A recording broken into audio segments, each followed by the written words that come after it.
من واحنا صغيرين عارفين أهمية النباتات، وإن النباتات هي المصدر الأول والوحيد للأكسجين على وجه الأرض، عشان كده بنخلي بالنا من النباتات والغابات. تعالى بقى أفاجئك وأقولك إن مش النباتات هي أكبر مصدر للأكسجين على وجه الأرض، لأ، أهم وأكبر مصدر للأكسجين اللي بنتنفسه على وجه الأرض هو البحر. أيوة، هو البحر. من 50 ل 70% من الأكسجين اللي احنا بنتنفسه جاي من البحر والمحيطات، وده بسبب كائنات مجهرية اسمها فيتو بلانكتون. والفيتو بلانكتون دي هي بطلة قصتنا. الكائنات دي بتعيش على سطح البحار والمحيطات، وبتعمل بناء ضوئي زي اللي بتعمله النباتات بالظبط، بس المفاجأة إن هي بتمدنا بأكبر قدر من الأكسجين احنا بنتنفسه. معنى الكلام ده إن النباتات مش بتمدنا بالأكسجين؟ لا طبعا، بتمدنا بحوالي 30%، بس مش هي المصدر الوحيد زي ما احنا كنا فاكرين واحنا صغيرين للأكسجين على وجه الأرض. وعلى فكرة الأكسجين اللي احنا بنتنفسه نسبته مش ثابتة، هي متجددة باستمرار في الغلاف الجوي. طب لو ما بقاش في مصادر على وجه الأرض للأكسجين، الغلاف الجوي هيستنزف الأكسجين في خلال قد إيه؟ آلاف السنين. وعشان كده اطمنوا. بس مش معنى كلامي إن احنا ما نهتمش بالنباتات، لا طبعا دي دورها مهم ومؤثر جدا في الدنيا. تعال أقول لك معلومة كمان، كلنا عارفين إن أطول جبل في العالم هو جبل إيفرست. برضو دي معلومة مش حقيقية. إيفرست هو أطول جبل من سطح الأرض للقمة، لكن أطول جبل في العالم الحقيقة هو بيبدأ من قاع المحيط واسمه مايونا كاي في هاواي. وجبل مايونا كاي ده أطول من جبل إيفرست ب 1200 متر تقريبا. وجبل مايونا كاي ده طوله حوالي 9750 متر، و6000 متر منهم بس تحت قاع المحيط. شفتوا سبحان الله المحيطات كبيرة ازاي لدرجة انها تحتوي جبل؟ بس ما خفي كان أعظم، لأن رغم التقدم اللي احنا فيه وعصر AI وناسا والGPS، على رغم كده البشر ما اكتشفوش غير 5% بس من البحار والمحيطات. آخر حاجة وألذ حاجة، عمرك فكرت ليه البحر لونه أزرق؟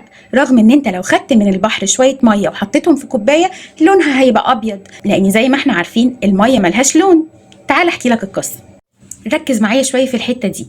الشمس بترسل للأرض طاقات وألوان مختلفة في هيئة موجات إلكترومغناطيسية، بس الموجات دي إحنا مش بنقدر نشوفها، بنشوف بس الطول الموجي من 400 ل 700 نانومتر، والباقي مش بنشوفه.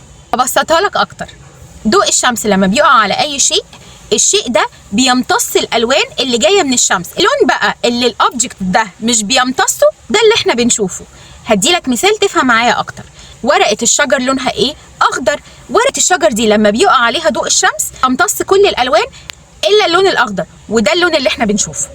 نفس الموضوع في جزيئات المية، لما بيقع ضوء الشمس على البحر او على المحيط جزيئات المية بتمتص كل الالوان، البرتقاني، الاحمر، ما عدا الالوان القصيرة زي اللون الازرق، وعلشان كده ده اللون اللي عينينا بتشوفه. بس الالوان اللي بتمتصها جزيئات المية بيكون كميتها قليلة جدا، وبالتالي اللون الازرق اللي احنا بنشوفه برضو قليل جدا. وعلشان تشوف اللون الازرق ده بوضوح اكتر في البحر محتاج تنزل للقاع. كل ما هتنزل اكتر لقاع البحر او المحيط كل ما اللون الازرق هيبان معاك اكتر من الاول. كل ما هتطلع على السطح كل ما الضوء الازرق ده هيقل.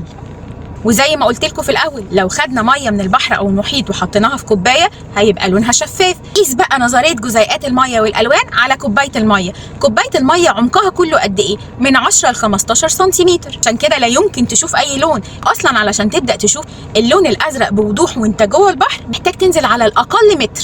وهنقيس برضو على كده هنقيس على كده تدرج الالوان في البحر.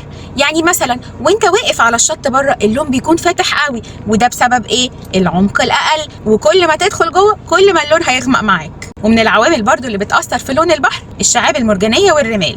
ودايما المدن اللي فيها شواطئ على البحر الأحمر البحر فيها مايل للأخضر أو الفيروزي، وده لأن قاع البحر بيبقى رملي فاتح مليان شعاب مرجانية اللي بتأثر بشكل كبير على لون البحر. أنا كده خلصت، يا رب أكون قدمت لكم معلومات مفيدة وخفيفة. أشوفكم على خير، باي باي.